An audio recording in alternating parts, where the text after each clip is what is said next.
우리 갈라디아서 6장 6절부터 10절까지 같이 읽겠습니다. 6절부터 시작. 가르침을 받는 자는 말씀을 가르치는 자와 모든 좋은 것을 함께 하라.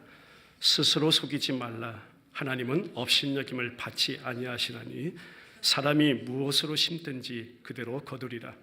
자기의 육체를 위하여 심는 자는 육체로부터 썩어질 것을 거두고 성령을 위하여 심는 자는 성령으로부터 영생을 거두리라.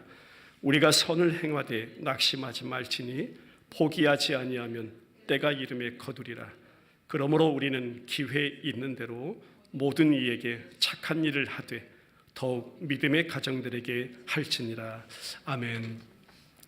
사도 바울이 저 지중해 북쪽 소아시아를 중심으로 세 번째로 전도 여행을 하는 그 도중, 그러니까 AD 56년경이 됩니다. 그런데 그 선교 여행 길 도중에 갈라디아 교회의 소식을 듣게 된 거예요. 그래서 전도 여행을 가던 그 길 선상에서 기록한 서신이 바로 갈라디아서 말씀입니다.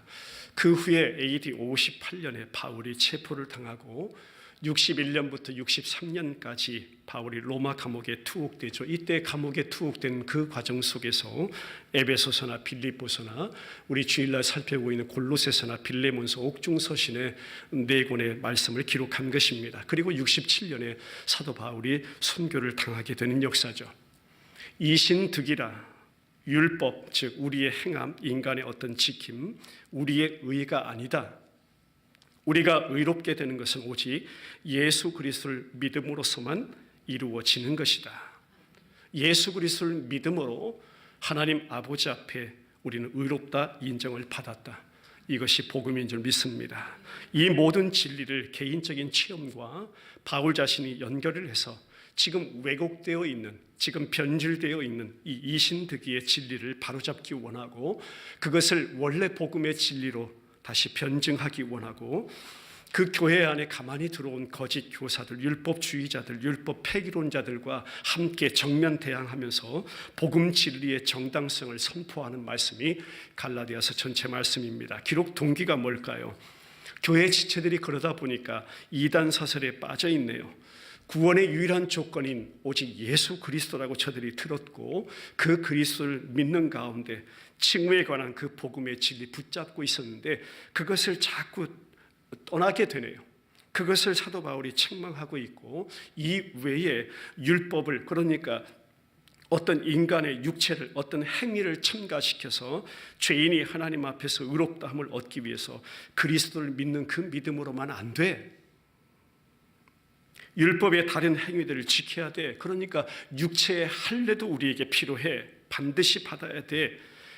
원래 복음의 말씀을 이렇게 변질시키는 율법주의자들의 잘못과 모순을 지적하는 것입니다. 그들의 주장을 제어해 가는 것입니다. 그러면서 그리스도의 복음의 진리가 바르게 전해지고 그렇게 함으로써 다시 한 지체 한 지체 성도들이 교회 공동체가 진리 가운데 서게 하고자 사도 바울이 이 헬라어 본문의 갈라디아서의 그 느낌은요, 굉장히 격양된 느낌입니다.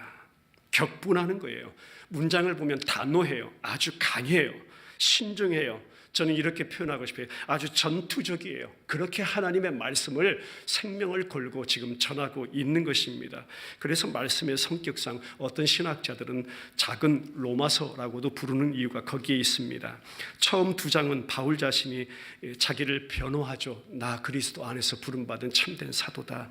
전에 자기가, 그러니까 사도 바울이 전에 갈라디아 교회 공동체 가운데 가르친 것은 어떤 베드로나 야고보나 요한에게서 배운 것이 아니라 예수님께 직접 들은 복음이다. 예수님께 직접 배운 받은 진리들이다라고 그것을 밝혀주고 그 다음 2장은 3장부터 4장까지는 율법으로 얻게 되는 의, 그것 아니다. 그러면서 오직 예수 그리스도를 믿음으로 얻는 의, 그것이 진짜 의다라는 것을 밝혀주었죠. 그리고 마지막 2장이 예수님께서 우리를 자유롭게 하셨기 때문에 예수님으로 얻어진 그 참 자유 가운데 우리 견고히 서야 한다. 다시 견고히 서야 한다. 그리고 나서 예수 안에서 열매를 맺어가는 성도의 실질적인 삶의 결과들을, 그 내용들을 사도 바울이 설명하면서 권면해 가는 것입니다. 이제 이 서신의 결론 부분을 향해서 가까이 가고 있는 본론의 부분에 제일 마지막 부분이 오늘 저와 여러분들이 읽은 본문의 위치입니다. 바울이 그동안 진리의 큰 주제들을 다 얘기했어요. 그러니까 이제 남은 것은 뭐냐면 그 복음의 진리 안에서 몇 가지 마지막 권면을 남겨놓고 있는 것입니다. 여러분, 권면이라고 하니까 이렇게 좋은 말로 부드럽게 이렇게 해도 되고 안 해도 됩니다. 해 주시겠습니까? 이게 아닙니다. 어떤 고삐가 풀린 것처럼 느슨해진 그런 권면의 성격이 아니에요. 복음의 진리와 결코 분리된 것도 아닙니다. 분명히 연결이 되어 있는 진리 안에서의, 복음 안에서의 권면이었음을 기억했으면 좋겠습니다. 특별히요, 사도 바울이 항상 염두에 두고 있는 것이 뭐냐면 마지막을 염두에 두는 것입니다. 마지막 심판의 때 종말론적인 신앙생활, 우리 성도들이 어떤 신앙으로 그 종말을 임해야 되고 종말을 맞이해야 되고 종말을 바라봐야 되는지, 그것을 사도 바울이 분명하게 제시해 주는 것입니다. 우리 신학자들은요, 또 이렇게 설교를 준비하는 목회자들은 이 부분을 어떻게 보냐면, 갈라디아서 전체를 관통하는 바울의 신학적 방향을 집약한 대목의 부분이 바로 이 부분이다라고 여깁니다. 하나님 행위 따라 심판하신다. 사람은 심는 대로 거둔다. 그것이 육체냐 성령이냐를 아주 극명하게 이렇게 대조해 주면서요, 육체의 할례와 같은 무익한 그 행위 구원의 조건들을 의지하면서 그렇게 헛된 희망에 사로잡힐 수 있고, 어떻게 이 마지막 세대가 그래요. 헛된 희망에 사로잡힌 성도라고 하는 성도의 무리가 참 많습니다. 아주 많아요. 여러분들 생각보다 많아요. 육체의 할례 같은 그 무익한 행위 구원 조건, 그거 붙잡고 신앙생활하는 사람들이 참 많아요. 그거 가르치는 교회도 많아요. 아직도 그것을 전하는 교회들도 참 많아요. 그러니까 그것이 어느 순간 값싼 은혜, 값싼 은총이 되어 버려가지고요, 십자가는 어디로 감대없이 다 사라져 버리고요, 거기 값싼 은혜에 속아가지고 하나님의 은혜와 말씀을 망각해버리는 이런 착각을요, 사도 바울이 정확하게 진단해 주는 것입니다. 무엇으로요? 말씀으로요. 그거 교회의 영적 건강 위협하는 것이야. 교회를 허물어뜨리는 것이야. 교회를 어지럽게 하는 것이야. 어렵게 하는 것이야. 그렇다고 해서 우리에게 하나님이 허락하신 그 믿음이나 은혜가 절대 행위가 없는 것을 의미하는 것은 아니다. 그러면서 무엇에 의한 것이냐, 또 무엇을 위한 것이냐, 어떠한 행함이냐가 문제인데요, 사도 바울이 정확하게 그것을 말씀해 준 것이 뭐냐면 성령에 의한 것이다. 더 자세히 영어 번역본을 봐도 마찬가지고 원문을 봐도 마찬가지고 into라는 단어를 쓰고 있습니다. 더 자세히 into에, 그러니까 성령 안으로 그리스도를 붙잡는 행함, 그 그리스도를 붙잡는 행함이요, 그것을 믿음이라고 하는 것이고, 오늘 사도 바울은 그것을 심음이라고 하는 것입니다. 그러면서 그 믿음을 강조하는 것입니다. 한번 따라해 볼까요? 육체를 위하여냐, 성령을 위하여냐. 더 자세히 문자적 의미로 보면 육체 안으로 심는 거냐, 성령 인투 안으로 심는 거냐라는 것입니다. 이 맥을 붙잡고 여러분 성경 말씀을 봐야 되는 것입니다. 우리가 너무나 잘 알고 인식하고 있는 위대한 원리가 소개되어 있어요. 바로 뭐냐면은 심는 것과 거두는 것의 원리로 사도 바울이 지금 말씀을 이제 증거해 가는 것입니다. 여러분 이 말씀 읽다 보면 어떤 말, 저는 딱 떠오르던데, 우리나라 속담이 떠오르더라고요. 콩 심은 데 뭐 나고? 콩 나고, 팥 심은 데 팥 난다고 그러잖아요. 우리 교회 뒷마당에 상치 심어보니까 상치가 나요. 호박 심어보니까 호박이 나고요. 올해도 뭔가를 이제 심을 텐데요. 7절의 말씀이 그런 거예요. 근데 언뜻 보면 참 마치 속담과도 같아요. 사람이 무엇으로 심든지 그대로 거두리라 하네요. 여러분, 이 원리는요, 물리적인 것이나 어떤 도덕적인 면에서나 모든 생명이라는 것에는 다 적용할 수 있는 질서가 이거죠. 심는 대로 거둔다. 일관성을 가지고 설명할 수 있는 일반적인 원리라고도 우리가 주장할 수 있는 것이 심는 대로 거둔다는 것입니다. 그러나 여러분, 성경이 말씀하고 있는 것은 그 일반 원리를 말씀하고 있는 것이 아닙니다. 사도 바울의 선포는요, 그동안 계속 그가 끌고 왔던 것, 바로 앞장에서도 아주 강조하면서 끌고 왔던 건 뭐냐면 육체냐 성령이냐라는 그 차원에서 성경은요, 저와 여러분들 가운데 이 말씀을 선포하고 싶은 것입니다. 자, 일반 원리 속에서만 한번 보죠. 물리적인 우리가 하고 있는 농사나 농업이라는 것을 생각하면요, 바로 떠오르는 말씀 한 구절이 있습니다. 저 구약 창세기로 가보면요, 창세기 8장 22절에서 홍수 사건 이후에 노아에게요, 하나님께서 노아에게 땅이 있을 동안에는 무엇과 무엇이 심음과 거둠이 계속될 거야, 씨를 뿌리고 거두는 일이 계속될 거야, 끊이지 아니할 것이라고 하나님이 약속해 주셨어요. 농부가 수확 원하면 씨를 심어야죠. 심지 않으면 수확이 없어요.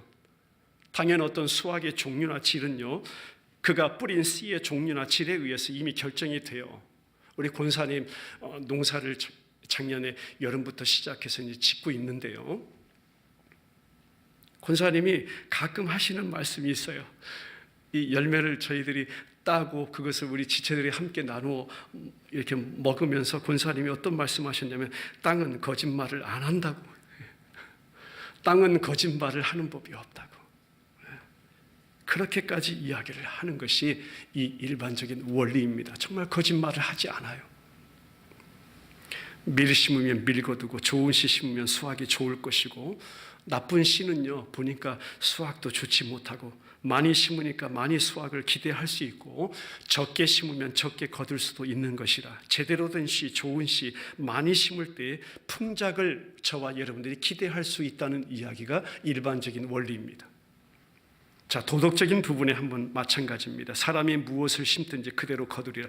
잘 보시면 수확이 어떠할 것인지를 결정하는 사람은 거두는 자가 아니라 씨를 뿌리는 자 편에 달려있다라고 우리가 생각할 수 있습니다. 이것이 바로 일반 원리입니다. 자, 이제 말씀으로 한번 돌아가 보겠습니다. 말씀, 욥기서 말씀 먼저 볼까요? 4장 8절의 말씀대 시작. 내가 보건대 악을 밭 갈고 독을 뿌리는 자는 그대로 거두나니 했습니다. 또 호세아 선지자가요, 당시 백성들에게 하나님의 신적인 심판이 장차 임할 것인데 그 심판이 어떠할 것이다 라고 백성들 앞에서 호세아가 경고한 말씀 한 구절이 있습니다. 호세아 8장 7절인데요. 시작. 그들이 바람을 심고 광풍을 거둘 것이라. 심은 것이 줄기가 없으며 이삭은 열매를 맺지 못할 것이요 혹시 맺을지라도 이방 사람이 삼키리라. 하나님의 심판이 이런 모양으로 올 것이라고 했습니다. 자, 다시 보면 이 모든 원리는요, 하나님의 변하지 않는 법칙임이 분명합니다. 근데 사도 바울이 오늘 갈라디아서에서는 그 법칙을 들어 설명하면서 이 법칙을 더 강조하기 위해서 7절 말씀에 그 우리가 알고 있는 원리 앞에다가 어떤 말씀을 분명히 붙여놨냐면요, 스스로 속이지 말라는 명령의 말씀과 7절 말씀 있으면 한번 띄워주세요. 스스로 속이지 말라는 이 명령의 말씀과 그 다음 설명을 해주었는데, 하나님은 업신여김을 받지 아니하시라는 말씀을 우리가 알고 있는 원리의 말씀 앞부분에다가 이 말씀을 정확하게 붙여놨어요. 스스로 속이지 마. 하나님은 업신여김을 받지 아니하셔. 이 속이다, 이 단어를 찾아보니까 속이다, 또 속일 수 있는 가능성은요, 신약 성경을 읽다 보면 서너 번 언급이 돼요. 특별히 어느 부분이냐면 우리 예수님께서요, 속이다라는 이 부분, 이 단어를 쓰시면서 마귀를 언급해요. 마귀는 거짓말쟁이다, 마귀는 거짓의 아비다라고까지 단호히 말씀하신 예수님의 말씀에 쓰인 것입니다. 속이다, 속일 수 있는 가능성이 얼마든지 있다는 것입니다. 제자들에게는요, 요한복음 8장 44절이나 마가복음 13장 부터 6절, 5절, 22절에 보면 그러한 거짓과 속임수에 미혹이 되지 않도록 항상 주의하라고 제자들에게 또 예수님이 주의를 주셨네요. 사도 요한 어때요? 자신의 두 번째 서신은 요한 2서의 말씀을 보면요, 미혹하는 자가 세상에 많이 나왔나니 말하면서 경고해 주었네요. 자, 다시 돌아와 사도 바울도요, 이미 보낸 에베소 교회에 보낸 편지 보면은요, 5장 6절에서 누구든지 헛된 말로 너희를 속이지 못하게 하라라고 말씀하셨네요. 사도 바울이 갈라디아서에서는 뭐라고 하세요? 갈라디아서는 또 한번 사용한 3장 1절 가보죠.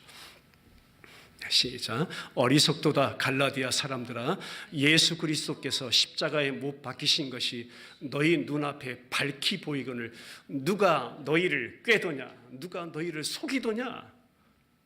이 말씀을 똑같이 사용하고 있는 것입니다. 누가 너희를, 그러니까 지금 편지를 받아둔 수신자들, 갈라디아 교회 공동체 지체들, 그들 뿐입니까? 하나님의 말씀 오늘 저와 여러분들에게 주시는 것이잖아요.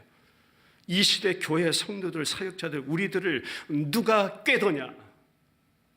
정말 꽹다니까요. 그러면서 스스로 속이는 사람에 대해서 말씀을 선포해 가는 것입니다. 6장 3절로 가보죠.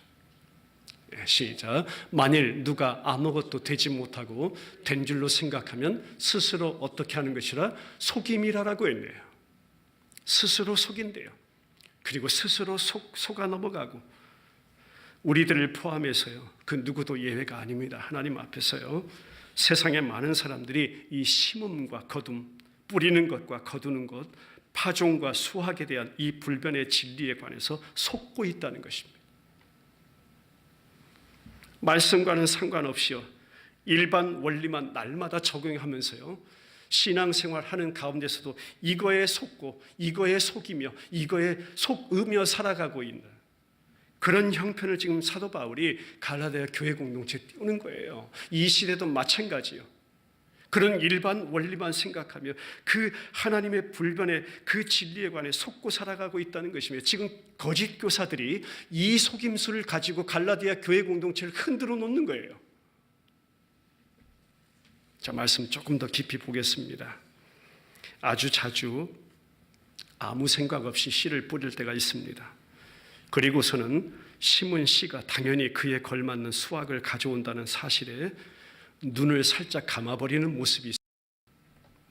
무관심 속에 아무런 의미 없이 심었는데요, 거둘 것을 혼자 기대하면서 그것이 자기가 심은 것과는 별반, 그에 걸맞는 것, 그 이상인데 그것을 살짝 눈 감아 버려요. 자기가 했다는 거죠. 아니면 이 종류의 씨를 심어놓고는 다른 종류의 수확을 거둘 것을 기대하는 경우도 있습니다. 못된 거 심어놓고 좋은 것 거두기 원하는 거죠. 우리 인간은 어떻게든 내가 심고 내 스스로가 당연히 잘 해내서 그 이상의 것을 거두어 낼 수 있다고 여기기도 합니다. 내가 당연히 심고 내가 당연히 거둘 수 있다라고 스스로 심는 대로 거둔다고 했으니, 자, 한번 열심히 심어보자. 그리고 나는 그런 심는 것도 해낼 수 있는 존재라고 상상합니다. 그리고 또 거둬보자.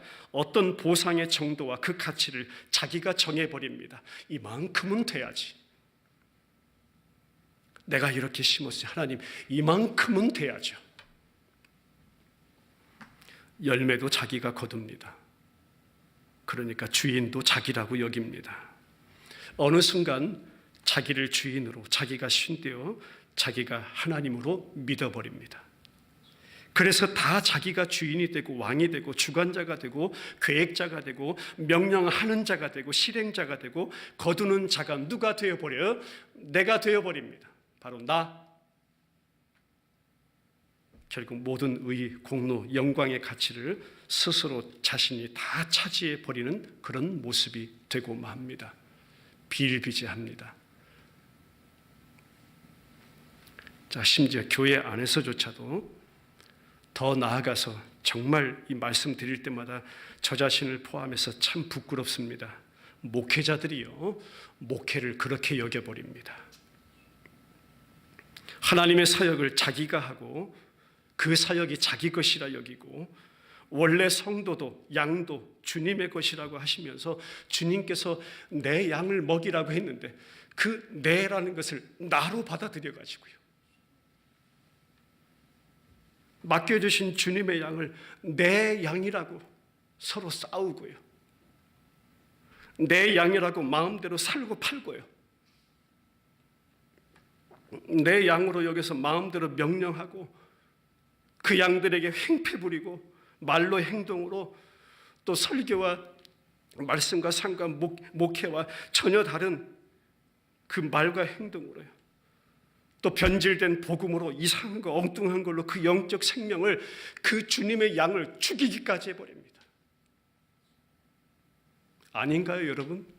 아니에요. 진짜잖아요. 이게 실제잖아요. 이거 오늘날 큰 착각입니다, 여러분. 우리 모두는요, 하나님 앞에서 그래요. 우리 모두는요, 하나님 앞에서는 내가 주인 되는 삶은 절대 불가능한 일입니다. 할렐루야. 이거 알고 이거 믿고 갔으면 좋겠습니다. 내가 주인 되는 삶은 절대 불가능하다. 하나님 앞에서의 나의 주인과 종의 위치는 절대 바뀌지 않아요.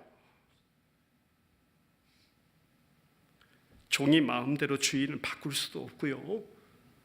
종이 다른 집에 가서 나 저쪽 집에 주인을 내 주인으로 섬기겠다고 그렇게 섬길 수도 없는 거예요.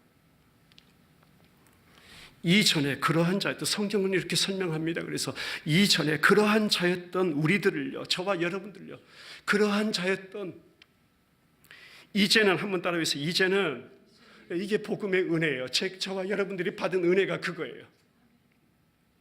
이제는 우리 살아계신 하나님 아버지께서 그 아들, 우리 구주 예수 그리스도 십자가의 속량의 피로 다시 그 노예 시장에서, 죄의 종된 노예 시장에서 팔려버린 그 장소에서 우리 하나님께서 가셔서 그 아들로 십자가로 다 지불해 주셔가지고요, 저와 여러분들을 사 오셔가지고요, 하나님의 아들들 삼아 주셨다. 예수 그리스도와 똑같은 반열에서 아들들이라 칭해 주신 거예요. 그리고 그리스도의 종 삼아주시고 그리스도의 사람 삼아주시고, 이제 그동안 쫓아 살던 땅의 법 따라서 사는 그런 시민 아니다. 눈에 보이는 로마 시민권, 그거 시민권도 아니다 이거예요. 어떻게 이제 새로운 법을 따라가는, 하늘의 법을 따라 사는 어떤 시민권, 천국 시민권을 저와 여러분들에게 허락해 주신 것입니다. 그 시민 삼아주신 것이에요. 그것이 은혜임을 믿습니다. 그래서 한 사도가 그러는 거예요. 그래서 한 사도가 지금 그런 은혜를 다시 한번 기억하게 하면서 하나님께서 작정하신 구원의 전 역사들, 그 자녀들 가운데 그리스도 한 분으로 이루셨다. 십자가로 성취해내셨다. 우리 하나님은 그렇기 때문에 그 모든 역사를 이루어 주신, 완성하신 분이 우리 아버지시기 때문에 그 어떤 것에도, 한번 따라해보세요. 업신여김을 받지 아니하신다. 그러니 착각하지 말라 이거예요. 하나님은 우리가 우습게 여길 수 있는 분이 아니다라고 설명해 준 거예요. 그런 하나님이시다. 우리 아버지는 그런 아버지시다. 구원 예수 한 분으로 안 된다고 주장하면서 자기들이 가지고 들고 온 예법 주장하고 율법의 인간 행위 구원 주장하면서 갈라디아 교회 공동체를 어지럽게 하는 거짓 교사들, 뭐 한번 씹어보자, 걷어보자 하는 거, 인간의 행위 구원 주장하는 자들, 거짓 영들, 변질된 모습들, 너희들 스스로 속지 말라고 지금 외치는 거예요. 너희들 자신도 스스로 속지 말라, 속이지도 말라. 자, 이 본문의 헬라어를 찾아보면서 보니까 여기 나오는 헬라어, 이 업신여기다, 업신여김을 받지 아니하시나니, 이 업신여김이라는 이 헬라어 단어가 굉장히 인상적이었어요. 업신여기다, 비웃다라는 이 단어인데요, 이 말이 의미가 어디에서 유래된 단어냐면 이 코에서 유래된 단어예요. 코. 좀 인상적이지 않아요? 업신여기다, 비웃다. 그 말이 코에서 유래되었다니. 그래서 좀 더 살펴봤습니다. 문자적으로는 어떤 사람에게 코를 위로 향하게 하다, 그러니까 이렇게 하는 거 있잖아요. 이렇게 하는 거. 저도 옛날에 해봤는데, 친구와 맞짱 뜰 때, 아이 죄송합니다, 이 싸울 때 처음에 어떻게 해요? 처음에 이렇게 하잖아요. 이렇게. 아이고 죄송합니다. 코. 비웃다, 업신여기다.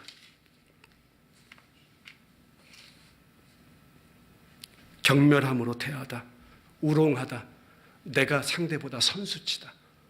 그게 속이다, 업신여기다의 원 의미입니다. 하나님 앞에 코를 대고 맞짱 뜨는 거예요. 그런데 우리 하나님 아버지는 절대 그런 업신여김 받으실 분 아니다. 사람이, 사도 바울이 그렇게 말씀하는 거예요. 그러니까 사람들이 스스로나 혹시 다른 사람들을 우롱할 수는 있지만 절대 하나님을 우롱할 수는 없다는 것이에요.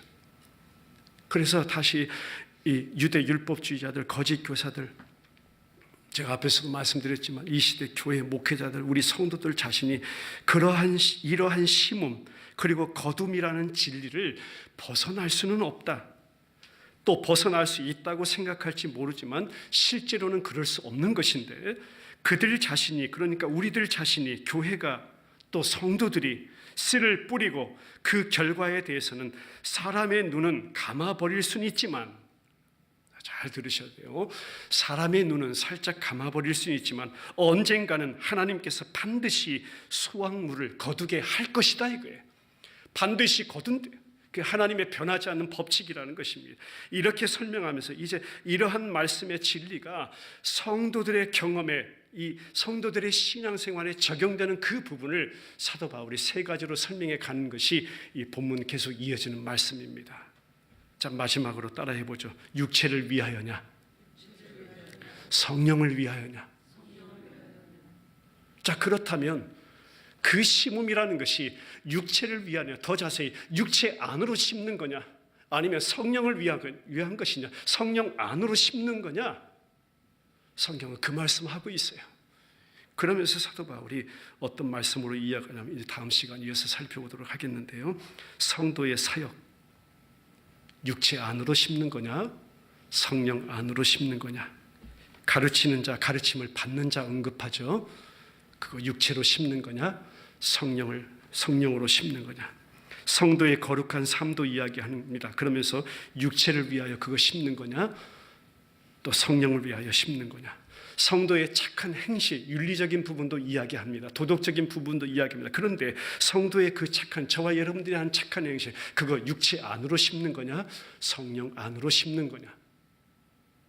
그것을 사도 바울이 말씀으로 적나라하게 파헤쳐 주는 것이 다음 시간 말씀 이어가도록 하죠.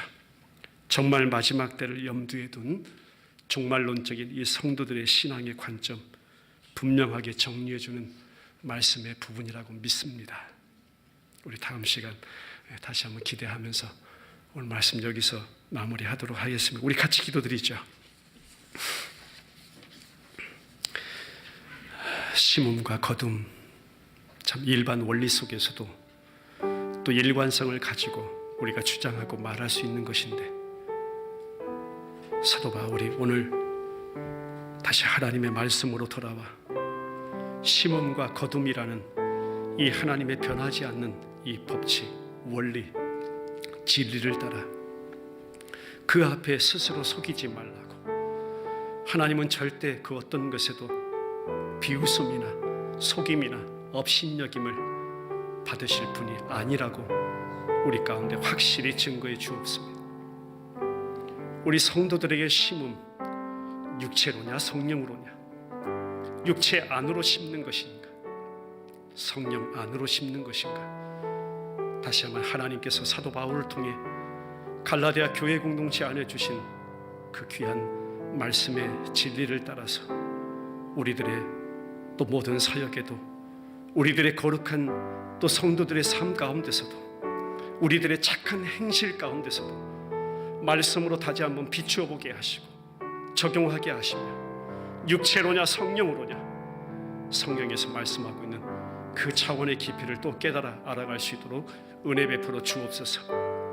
혹이나 우리들의 사역들이, 우리들의 성도의 삶이라는 것이 때로 순간순간 혹이나 나타날 수 있는 우리의 착한 행실까지도 그것이 육체를 위하여 심는 것인지, 성령을 위하여 성령 안에서 성령 안으로 심는 것인지를 다시 한번 돌아볼 수 있는 우리의 말씀으로 우리 안에 역사해 주옵소서.